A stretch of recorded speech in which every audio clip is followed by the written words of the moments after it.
Hey everybody, this is Adam with another quick tip video for you. This one's going to be all about Blackboard.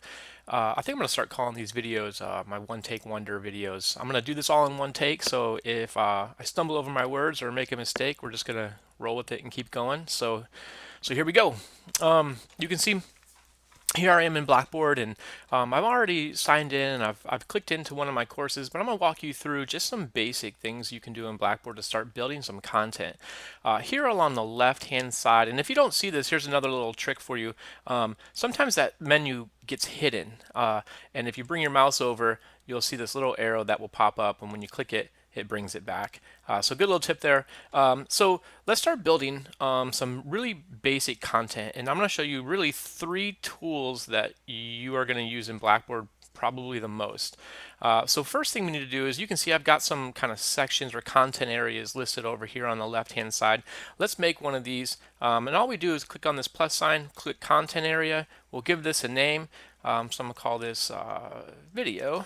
And do you want your students to be able to see this? I'm going to click yes, and then I'll hit submit. And you can see as you build it, we'll put it down here at the bottom. You can reorder these however you want. So I'm going to click and drag this guy up to the top. I already had one called videos right there. But let's go into this one that I just created. And you'll notice that my page is blank. Really, there's three kind of core tools you can use inside of Blackboard when you're building content: folders, items, and then assignments. So first thing I'll show you is a folder. So if I come over here to the build content, you can see I can create folders. This is a great way to keep this page organized. So I'll call this topic 1. And if you want to give it a description, you can enter info here. And then the rest of the options that you see down here is if you want to select if you want this to open on a specific date or close on a specific date. We're not going to do anything with that. We'll just hit submit. And you can see I have topic 1. So let's build another folder just so you can see what it looks like. So content folder, we'll call this topic 2. More info goes here. Again, don't need to set anything down here. I'll hit submit. And now you can start seeing where I can keep this page organized. You can do this by chapters, topics like I have here. The choice is yours. So now that we've done this, let's go into one of these folders I created and let's start building some stuff. So the main thing that I use when I'm building in Blackboard is an item.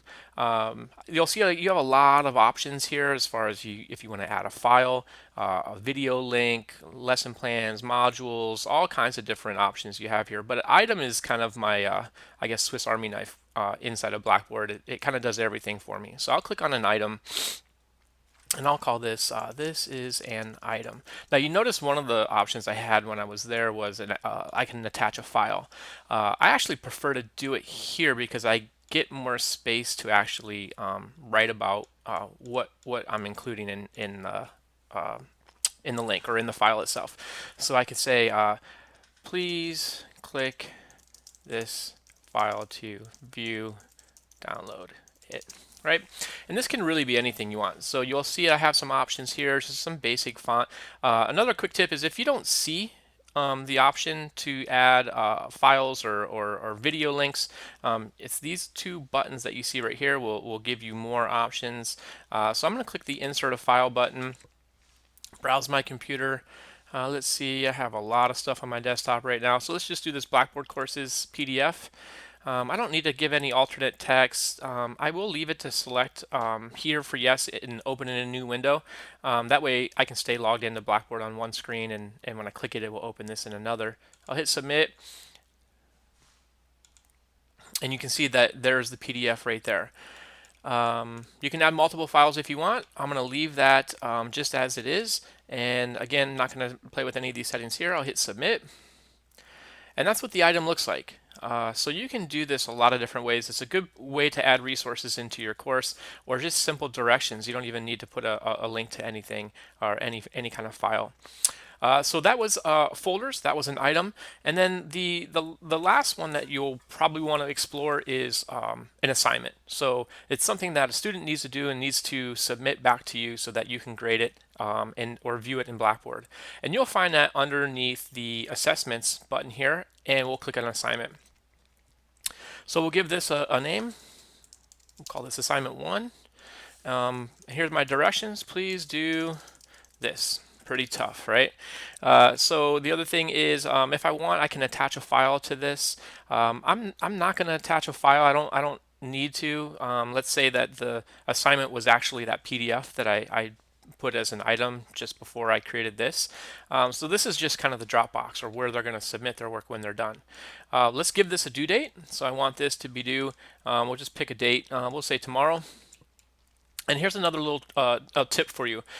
You don't have to have any points assigned to this. However, it's a good idea to put at least a 1 here so that when a student submits their work, it will show up in the needs grading section of Blackboard. When you assign it 1 single point, you can go through and you can mark whether a student has submitted the work or not. And by assigning a point value to it, it's easier to keep track of who's completed their work. If you don't put a point value in here, or if you don't assign it any points, it's a little bit more difficult to track who's submitted work. It won't show up in the grade center, so I do suggest at least a number 1 here for just completing it.